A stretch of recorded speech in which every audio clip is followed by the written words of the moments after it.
présenter à tout le monde notre faucon pèlerin qui s'appelle Lina. Donc Lina ici, c'est un oiseau qui a 13 ou 14 ans, je ne sais pas exactement son âge. En fait, Lina, c'est un oiseau qui nous vient du parc Safari. Alors, de l'animation puis du grand public, elle en a vu dans sa vie. Et donc, Lina ici, là, comme vous le voyez, c'est vraiment un bel oiseau. C'est un gros oiseau également. Et les faucons, ce sont des oiseaux qui ont les ailes. Je ne sais pas si elle va me laisser le faire. Si je bouge un petit peu, elle va peut-être ouvrir ses ailes pour vous. Si vous voyez ces ailes, c'est des ailes qui sont bien minces et très pointues. Donc, les faucons, c'est vraiment des oiseaux qui sont bien faits, bien conçus pour la chasse aérienne. Ils vont attraper des oiseaux souvent dans le ciel. Alors, ils ont besoin d'avoir un corps qui est quand même assez aérodynamique. Et quand tu es l'animal le plus rapide sur la planète, tu as besoin d'avoir un corps comme ça. Alors, Lina, hein, quand elle est en train de voler puis elle veut attraper un pigeon, par exemple, elle va monter haut dans le ciel pour être au-dessus de sa proie. Et une fois qu'elle est dans la bonne position, elle va plonger pour aller l'attraper. Et quand elle plonge comme ça, elle est capable d'atteindre des vitesses de, vous êtes prêts? 300, même 350, 380 km à l'heure. C'est aussi vite qu'une auto de course. C'est hallucinant. Donc quand elle va plonger comme ça pour aller attraper sa proie, elle va le frapper avec ses serres pour pouvoir assommer sa nourriture et ensuite aller la récupérer soit directement au sol ou si elle était chanceuse de pouvoir la gripper dans ses serres, elle va pouvoir s'envoler directement avec.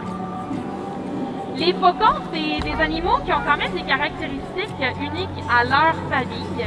Donc, ils vont avoir premièrement des couleurs assez sombres en dessous de leurs yeux. Ça va leur permettre d'aller attirer le soleil à ces endroits-là, un peu comme les joueurs de football, pour ne pas être aveuglés lorsqu'ils vont chasser. Une buse ou un aigle, quand on les regarde, souvent les gens me disent « Ah, il a l'air fâché, il a l'air malin ». Mais ce qui arrive avec les buses et avec les aigles, c'est qu'ils vont avoir ce qu'on appelle une arcade sourcilière. Donc l'os du sourcil, il est très prononcé. Et donc ça va agir un peu comme une casquette pour aller protéger les yeux de l'oiseau de cette façon.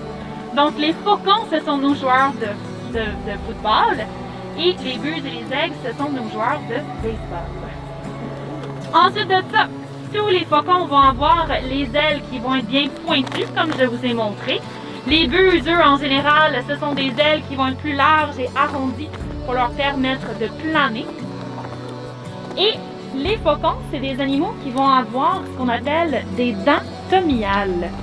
Des dents tomiales, c'est comme un petit crochet qui se retrouve sur le bec de l'oiseau.